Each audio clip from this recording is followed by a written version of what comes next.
বাবা নেই, ওরা ঈদের দিন যেখানে চুলেই জ্বলে নাই সেখানে কাপড় চোপড় তো অনেক দূরের কথা। তো আপনাদের ইনকাম করার তো কোনো, এখন যে সংসার চলবে ইনকাম করার কোনো রাস্তা আছে? কিচ্ছু নাই।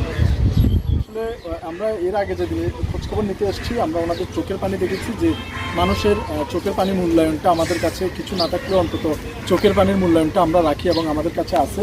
এবং আজকে উনি এখনও কাছে, যাই হোক আমরা এই ঈদের দিন পরিপূর্ণভাবে আসলে তথ্যটা পাইনি বিদায় ওনাদের পাশে দাঁড়াতে পারি না, কিন্তু ঈদের পরে হলেও আমরা এসেছি ওনাদের পাশে দাঁড়ানোর জন্য।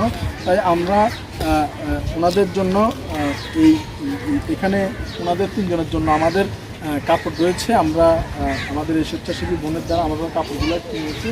এই তোমাদের সবার জন্য নতুন ড্রেস, এখানে তাদের জন্য নতুন ড্রেস রয়েছে এবং ওনার জন্য দুটি কাপড় আমরা নিয়ে এসেছি। এই দুটো কাপড় আপনার জন্য, ওদের জন্য আমরা নতুন ড্রেসের ব্যবস্থা করেছি এবং ওনার জন্য আমরা নতুন কাপড়ের ব্যবস্থা করছি। এবং পাশাপাশি ওনারা যেটা বলছে যে ওনাদের জীবিকা নির্বাহ করার মতো কোনো ধরনের অবস্থা নেই বিদায় আমরা ওনাদের জন্য একটি সেলাই মেশিন আজকে নিয়ে আসছি। এই বাটারফ্লাইয়ের সবচেয়ে ভালো যে সেলাই মেশিনটা ৭,৫০০ টাকা দাম, আমরা এই সেলাই মেশিনটা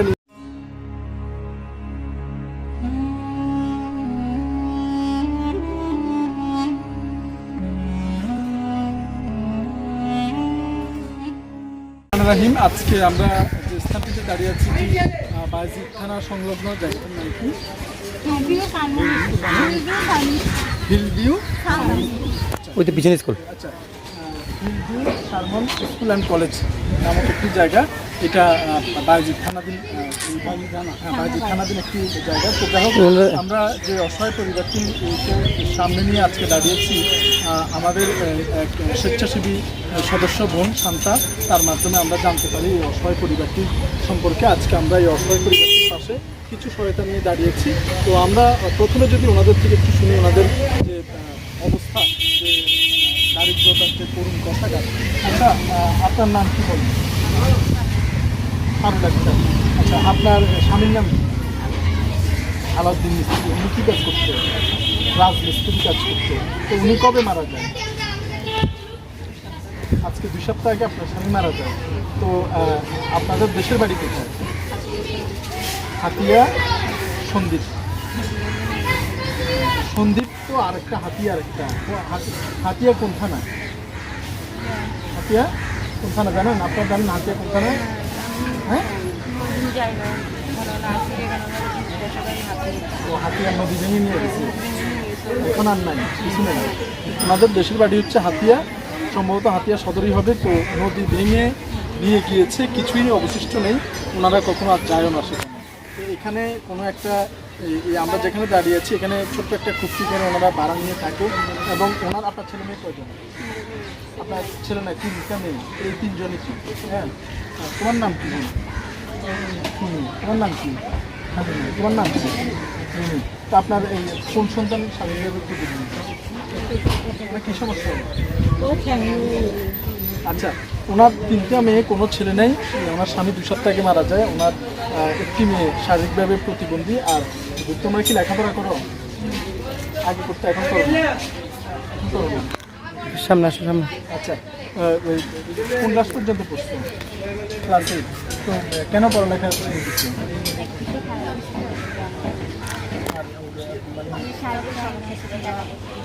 অর্থনৈতিক সমস্যার কারণে। আচ্ছা, যাই হোক, কোন ক্লাস বলছো?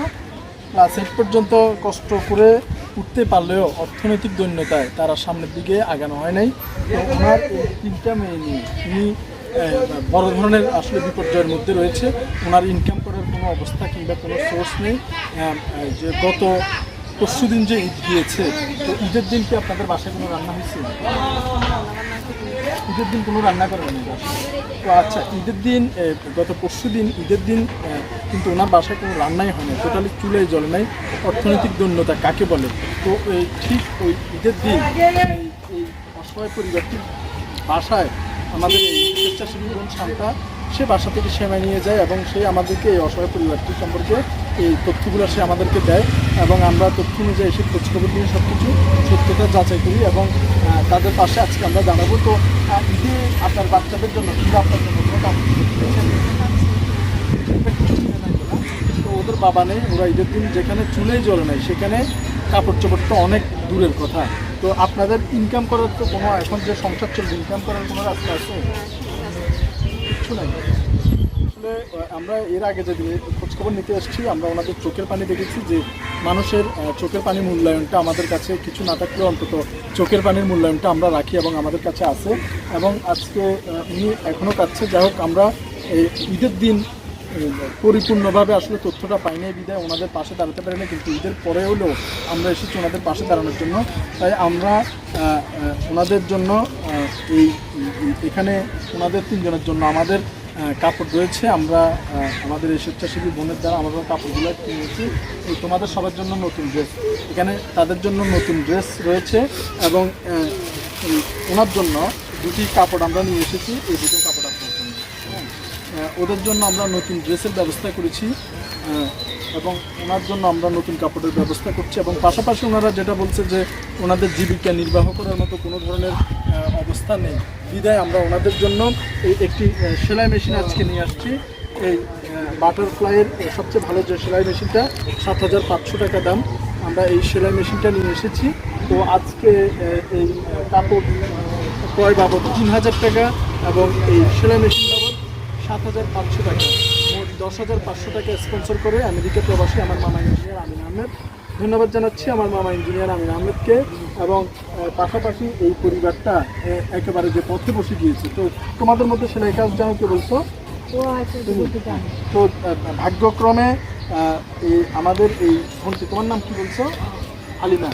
ওনাদের পরিবারের হালিমা সেলাই কাজ জানে, যে কোনো তার কাছে শিখার যোগ্যতা ওর হয়েছে বিদায় আমরা এই পরিবারটি যাতে একেবারে পথে বসে না যায়, এজন্য তাদের জীবিকা কোনো রকম নির্বাহের জন্য আজকে এই সেলাই মেশিনটা আমরা এই পরিবারের হাতে হস্তান্তর করে দিচ্ছি। এই সেলাই মেশিনটা এখন থেকে আপনাদের, হ্যাঁ। তো এটা তো তুমি কাজ করে মোটামুটি কিছুটা ইনকাম হবে তোমাদের।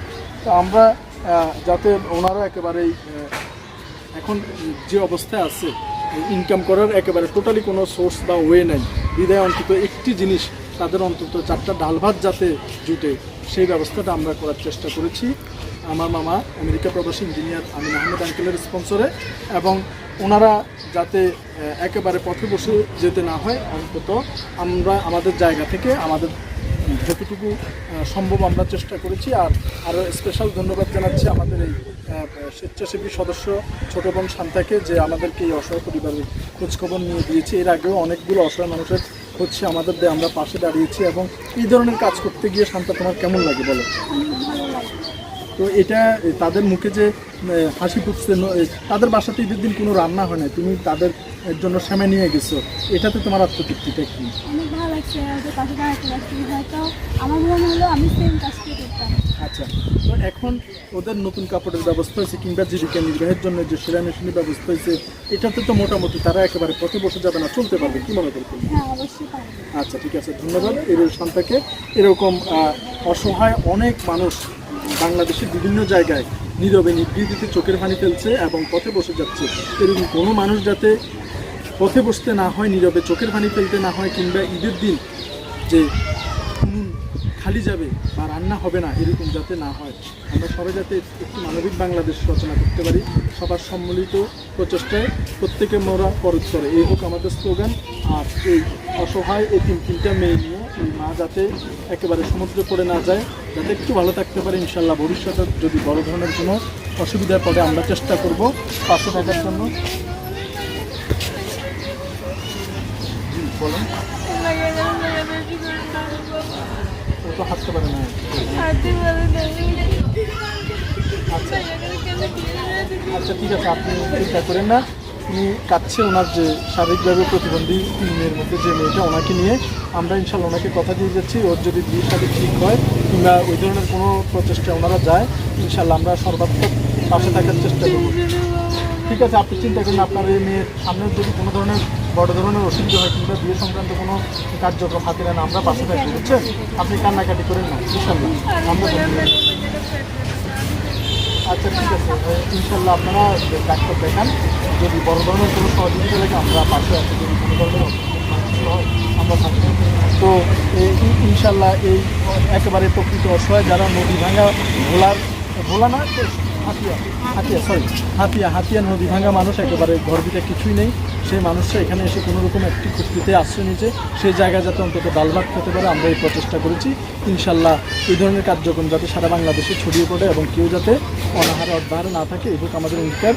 সবার মানবিকতা বোধ জাগ্রত হোক। আসসালামু আলাইকুম।